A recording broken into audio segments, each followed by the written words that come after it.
family and freedom in Cuba, Belgium, Brazil, Congo, UK and all over the USA to crowds from 14 to 40,000. International leadership speaker, trainer and coach. Author of Learn to Raw Leadership, Attitude Hack, Live a More Excellent Life, 5 Battle Strategies of a Victorious Warrior. 2021 President's Lifetime Achievement Award recipient. Founding partner of the John Maxwell team.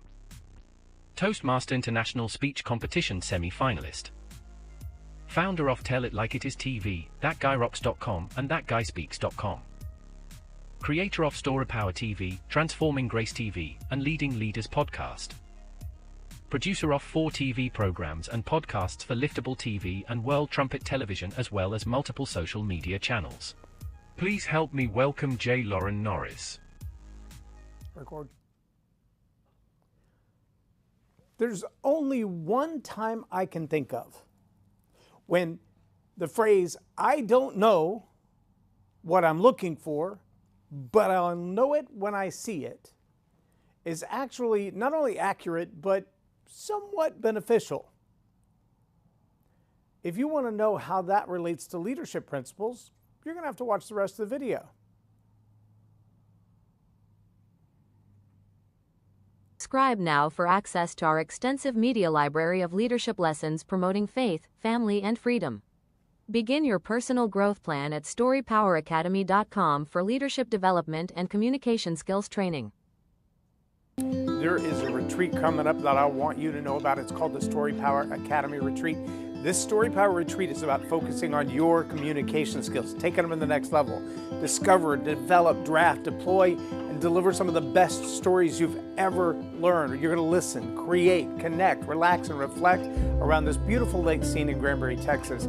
It's a chance to rejuvenate and refresh and start over with some of the best training you can possibly imagine around storytelling, leadership, and communication. Join us, get away, and relax.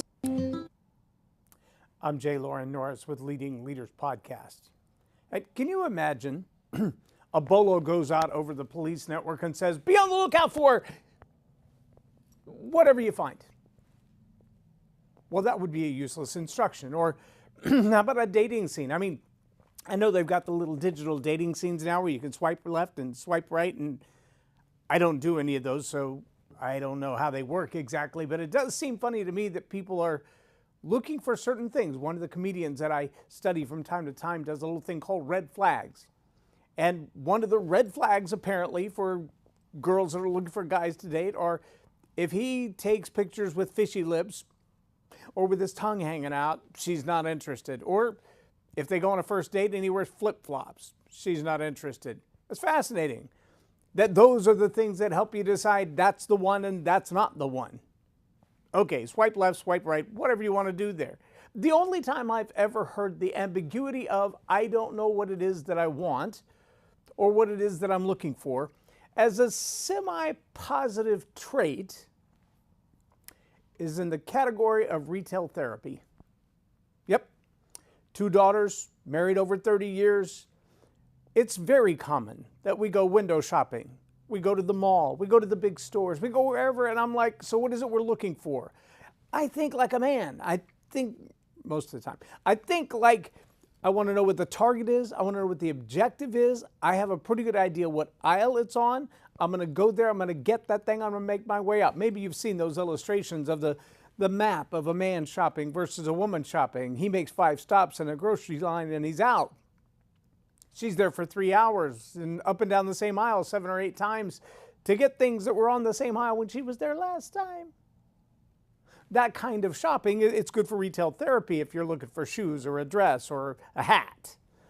It's not really productive from a leadership role, though. And if you don't know what you're looking for, I'm not sure what you're going to find. Roll that clip for me, Madam Producer. For a missing dad. The girl only had a drawing of her father. She didn't have a photo, just this drawing of her her father. Have an update from police. Officers have now located the father just moments ago. It really...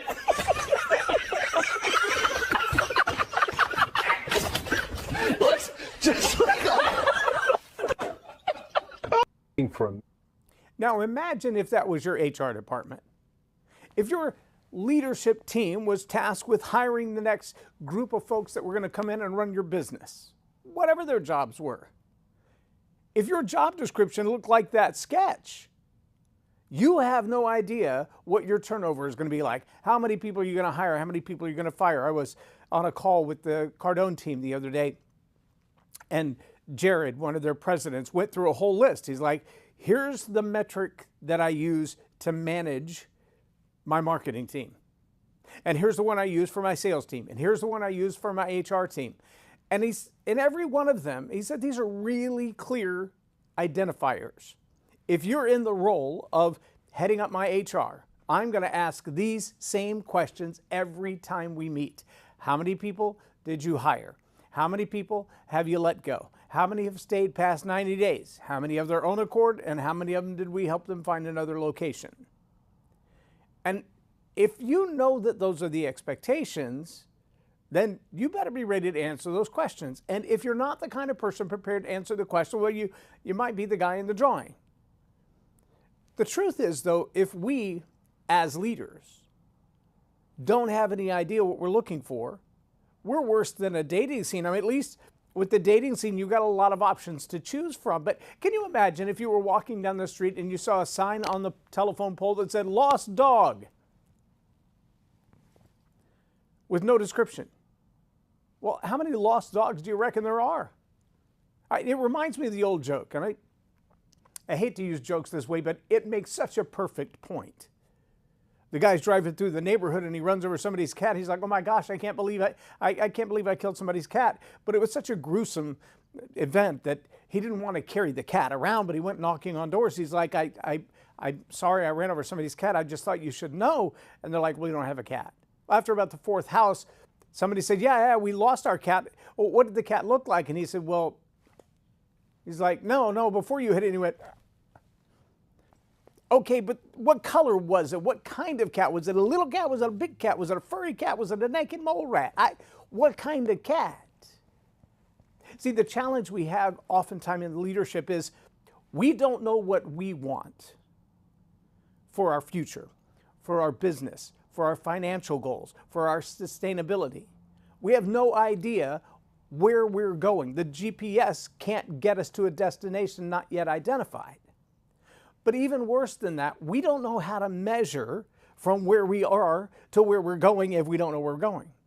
We also don't know how to determine if the people that we have, Jim Collins style, on the bus with us are the right people or not if we didn't set some kind of parameters up front. Recently working with a client who said, I've now had no less than half a dozen people on the team trying to reach these goals. She said the sad part is they come in, they interview well, they give me their resume, everything looks good, they're intelligent, they're educated, they seem ambitious, and after the third day I'm like, you want to leave early? But the tasks on your job description are not done yet. You haven't shown that you have the ambition. You talked about it in the interview, but you haven't done it in the job.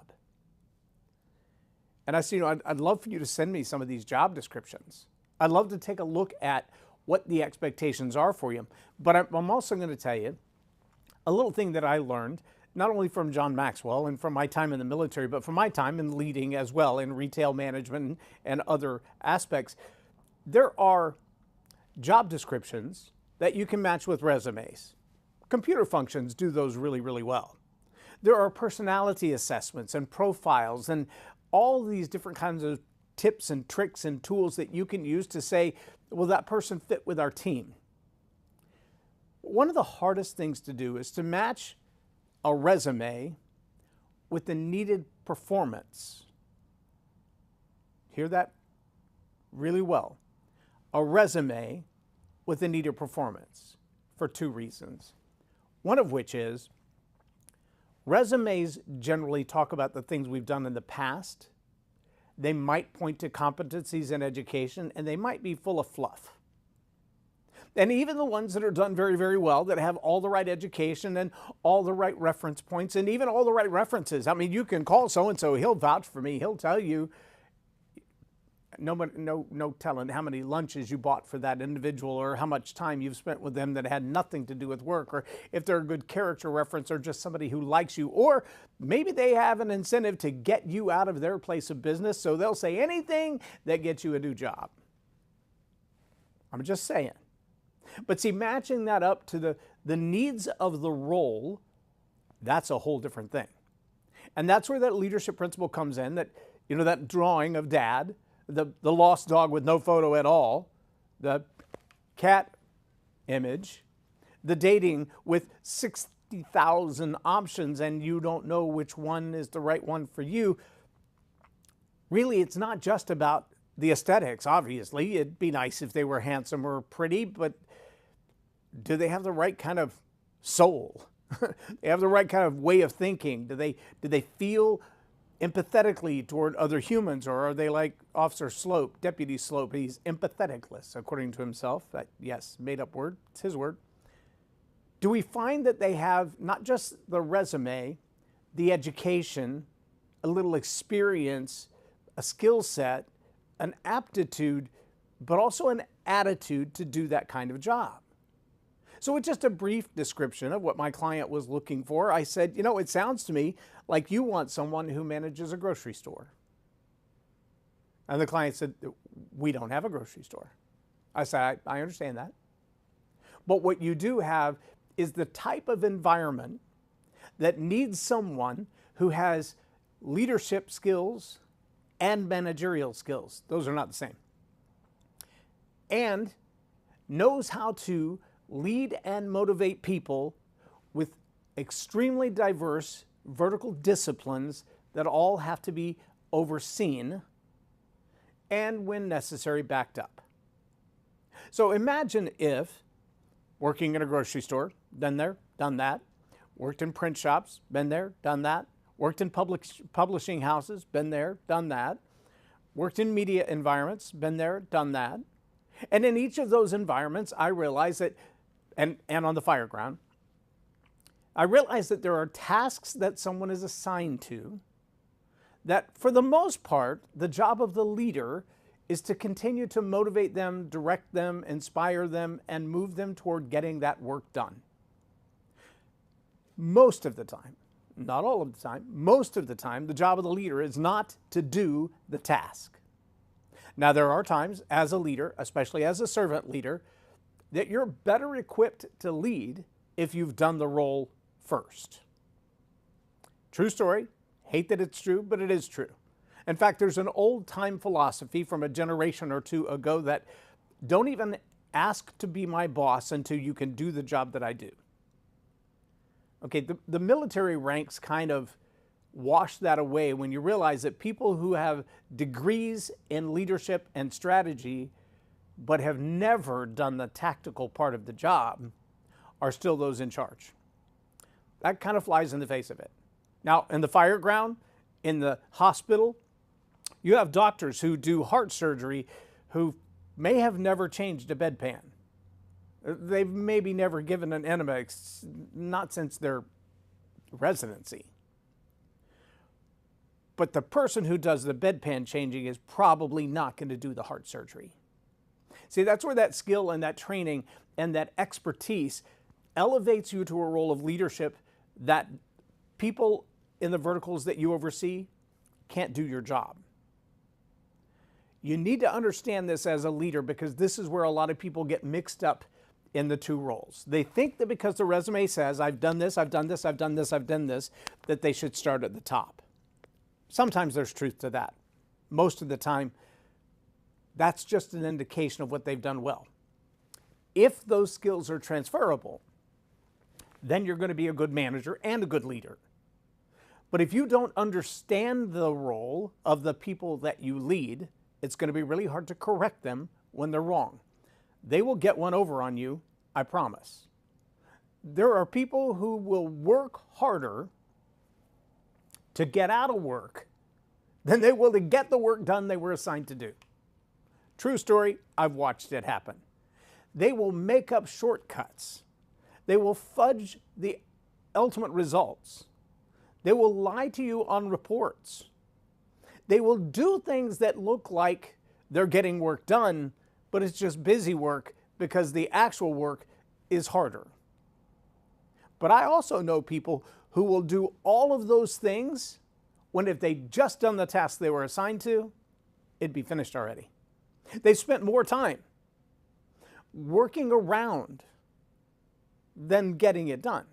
And think about it like this. Are you the kind of person that if you have to go from point A to point B and you realize that the main road that you normally drive on, there's an accident, there's a detour, okay, maybe it's not even an accident, it's just heavy traffic today. And so you turn down a side street and you go through 18 stop signs and you race from one stop sign to the stop sign. You're pushing the speed limit right at the edge, 35, you're going 36 the whole time, just as quick as you can from stop sign to stop sign to stop sign. You make your way through all the traffic, you pop back out on the main road, and you've covered about 1.5 miles. Now it's taken you 20 minutes to do that. It might have taken you 15 minutes sitting in traffic, rolling 5 feet at a time.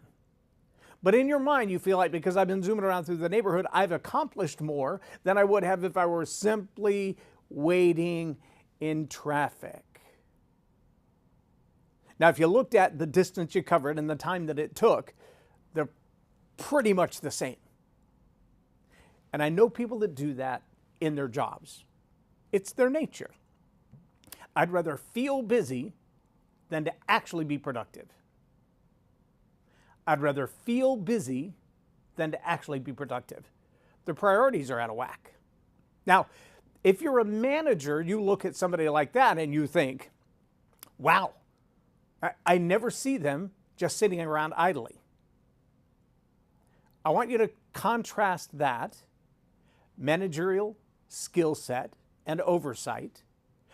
Let's go back to, I believe it was Abraham Lincoln that's most credited with this quote. He said, so what would your strategy be if you had to chop down a tree in 2 hours? He said, I'd spend the first hour sharpening my axe. There are a whole lot of people that would spend 2 solid hours beating the daylights out of the tree with a dull axe. They don't have the tactical, strategical mind to ask the question, what needs to happen before the first thing happens? And as a result, they'll be driving around through the neighborhood for 45 minutes to get from point A to point B, when sitting in traffic would have gotten them the exact same distance with less risk. Which one is productive? If you get to the same destination, if the tree gets cut down in 2 hours, who cares what you did with the first hour? See, a manager often doesn't look at the end result, they look at the tasks that are happening. A leader looks at the end result. A leader doesn't just look at the busyness of the individual. They look at it and go, well, yeah, you were doing something, but was it actually making progress?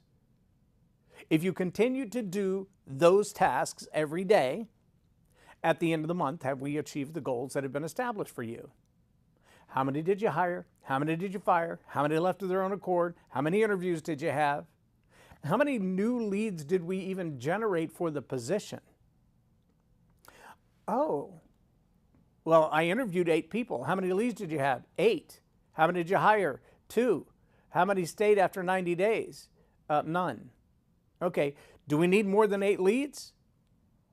Do we need to do something better to keep those 8 leads on the team? Did they leave of their own accord? Or did we help them find another place to be? See, these are the kinds of questions that a leader is asking. Not just, are you doing interviews? Yes, I did interviews all day today. Great. What was the caliber of the leads? Where did you find those people? What kind of litmus test are you putting out there to say, before you even come in for an interview, can you fill out this quiz online? Because here's what we know to be true. There are a lot of people that want the job. I should have loaded this other clip. There was a perfect job offer made by a billionaire to a young man who had complained in the same conversation that he had sent out over 450 resumes and applications and couldn't get a single call back. So when the billionaire said, I'll offer you a job, sight unseen, I haven't seen your resume, I don't know anything about you, I'm willing to take a risk on you because you're bold enough to sit here and have this conversation with me, I'll take a risk on you. The job was offered on the spot. No resume, no background. Now, the billionaire knows what kind of jobs he has available and what kind of roles he's looking for. I'm sure he's kind of got an idea where I would put this person. But he said, you know, I'd love you to come in for an interview. Let's see where we can find a spot for you. Let's get you paid. And immediately, the 495 resumes starts backpedaling. Well, I don't know that it's going to be a reasonable wage. It may be reasonable for you, but maybe it's not reasonable for me. We hadn't even talked about money yet, and you're already arguing about it's not going to be enough. I'm not sure that I want to work for a company like yours. I need to do some research on who you are. Look, you've already been turned down by 500 people who don't want you to work there. I'm giving you a chance to work there. Are you willing to work or not? See, that's a bit of a challenge. But here's what it tells us. John Maxwell was right. We tend to hire people for what they know and then fire them for who they are. That's an attitude problem. That's why we teach the attitude hack. The attitude hack helps you understand from the little phrases coming out of their mouth the kind of who that you're dealing with. What kind of attitudes drive them? How I think about how I feel, and what I feel about what I think. Those two things drive your attitude. Your attitude drives your actions or your behaviors, and those behaviors become a lifestyle, and that defines the who that you are. If the who that you are is someone who can put out 495 resumes and nobody's interested in you, that should be a clue. If the who that you are shows up for a job interview and lies through your teeth about your work ethic, your diligence, your ability to perform a task, and by day 3 you're already proving that all of those declarations about you were falsehoods. You already told us all you need to know in the first 3 days. But see, as a supervisor, as a manager, as a leader, your skill set has to be more than, look, if I'm going to tell you to change the tires, I should know how to change tires. Not untrue, but my job isn't changing tires. If I tell you to change tires on 5 cars and I come back an hour later and you've changed 1 tire on 1 car, I'm not firing you because I don't know how to change a tire. Because I could have done the work, but that's not what I hired you for. I'm firing you because you're either lazy, you're inefficient, or you don't understand the task. Now, I might for a moment step into a managerial role and say, do you understand how to change a tire? Have I given you all the tools necessary for you to change a tire? Are you fully equipped and fully aware? And if the answer is yes, then what I know now is that your job performance is driven by your attitude and not your aptitude. You have all the tools and the resources, you have the ability, you have the skill set, but you don't want the work. See ya. There's an unemployment line with your name on it. But I'm not going to pay you to hang out here and not perform the duties of the job for which you were hired. And often you'll get pushback to go, well, I'm better qualified than this. Got it. I get it. Not a problem. I see that you are ready for that. You want that next job, that next promotion. But I need to see that your attitude is enough that you can do the job that you were hired for first before you try to work for the job that you were not hired for. In fact, that role is currently not even open. Someone else has that job and they're doing it well.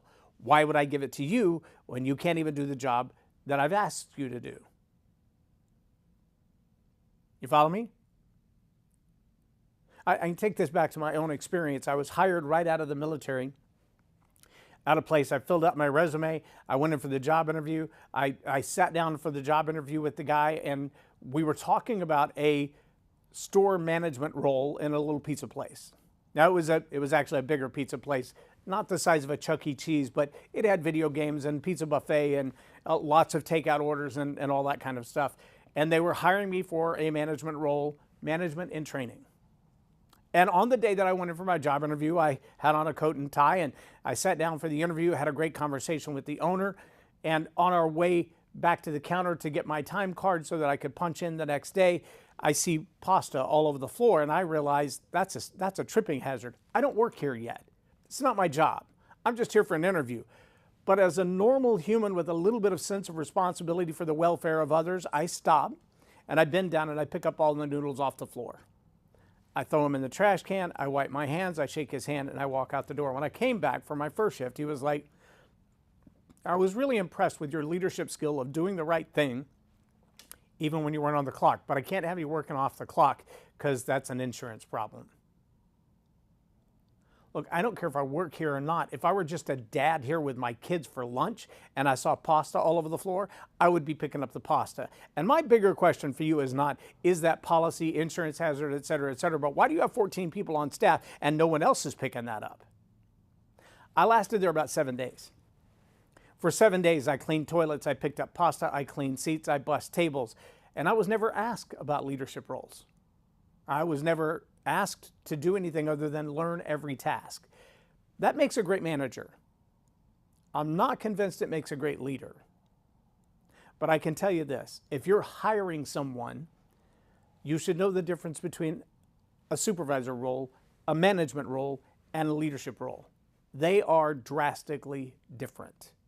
And if you hire someone telling them they're going to be a management role or a leadership role, and what you really need them to do are certain tasks that are job descriptions of different vertical tasks, then understand that. Usually the person who delivers the mail in a big company is not the same one who cleans the bathrooms. Now, if you're an entrepreneur and a CEO of your own one-man show, like I am right now, you do all those tasks. I do. I vacuum the floor, I sweep the floor, I clean the bathroom before guests come in the studio, I design emails, I craft the videos, I edit the videos, I write the podcast, I post and publish the podcast. That's my job. Now, as we continue to grow, I will not be doing all those things. There will be someone else who does the editing and the publishing, and somebody else who cleans the bathroom, and somebody else who vacuums the floor, and somebody else who files the books. That's not always going to be my job, but I need to understand how those scales work and when to hand those jobs off and when I can afford to pay somebody to do those roles. And that's the difference between supervisor, manager, and leader. And if you're the top dog leader and you're hiring somebody for one of those roles, you should know, are you hiring them to clean the bathrooms or to organize the books? And if you're hiring them as a manager who oversees both the person cleaning the bathroom and the one organizing the books, they need a different skill set. And it's not about how good are you at cleaning the bathrooms or how good are you at organizing the books. The manager of those two jobs needs to be someone with some management skill and some leadership skill to be able to see to it that the task is done well, but be able to motivate the people so you don't have to do the task. My job as a manager of the person who cleans the bathroom is not to clean the bathroom. It's to make sure that they have the tools, the aptitude, the awareness, and the instruction to do their job well. My job also as a manager of the person who cleans the bathroom is to make sure that the job gets done up to par. And if not, somebody else is doing that job. That's my job as a manager. It's not to scrub the toilet. When leaders don't see that for their managers, they don't equip their managers to manage the people. Technically, I like the way John Maxwell says it. It doesn't fit everybody's vernacular and understanding, but I like the way he says we should be managing systems and leading people. I agree with that. In this day and age, though, I see there's a whole lot more necessity to manage people who can't do their job because they'd rather drive through the neighborhood than patiently, persistently do the right thing until the task is finished. Most people don't. They work really hard at part of the job and then slough off for the rest of the job. And at the end of the day, they've done a lot and not got a lot done. That's not a good thing. But if you can't manage that kind of people, you can't lead a larger organization. Look, if you can't identify the difference between a manager and a leader or someone who just gets a job done, it's going to be really hard to put out a Bolo and hire that person. If you have no idea what the right skill set looks like or what other jobs overlay the job you're trying to fill, you're going to have a really hard time filling that position. And even if you do find someone to fill that position, the odds that they're going to have the skill set, the character, and the attitude necessary to fill that job at its highest level are going to be pretty slim. Start with the job description. Compare it to some resumes. And then back up for a minute and go, but who's the who? The kind of person, the kind of character, the kind of moral values, the kind of core values that's going to make it a dream to work with this person. And when you can line those things up on a piece of paper without a face attached to it, then it's going to be a whole lot easier to find that person, regardless of the face that's attached to it. my challenge to you. If you need some help with that, love to help. If you're curious what the attitude hack is, there's actually going to be a live training right here in the studio, February 16 and 17, 12 to 3. If you're in the studio, it's free. You get the training for 6 hours. It's free. Be $3,500 if I come to your office to do it. But if you want to get it while I'm recording the training, come to the studio, sit in the studio, be a part of the live audience, part of the Q&A, part of the feedback. Yes, you will be on the recording, so come camera ready. But if that's something you'd like to get that $3,500 worth of training for $0, send me a DM. I'd love to get you on the list. There's only 20 seats in the studio, but I'd love for you to be here, be a part of the recording. And if you can only do it virtually, send me a DM. We'll send you a one-time pay. It's not going to be out there public aside from these videos. It's $97 if you want to attend virtually. Still a steal of a deal. You should take advantage of that. Attitude Hack is going to give you the tools as a leader, as a manager, to be able to understand what people are thinking and feeling in that attitude based on the words that they say. It's also going to give you a skill set that very few leaders have, and that is the ability to reshape the attitudes of the people that work for you. And I'm not talking carrot and stick. I'm talking about working on their psychology in a friendly way. It's a powerful tool. I'm J Loren Norris with Leading Leaders Podcast for Tell It Like It Is TV. Have a blessed day. Subscribe now for access to our extensive media library of leadership lessons promoting faith, family, and freedom. Begin your personal growth plan at Story Power Academy.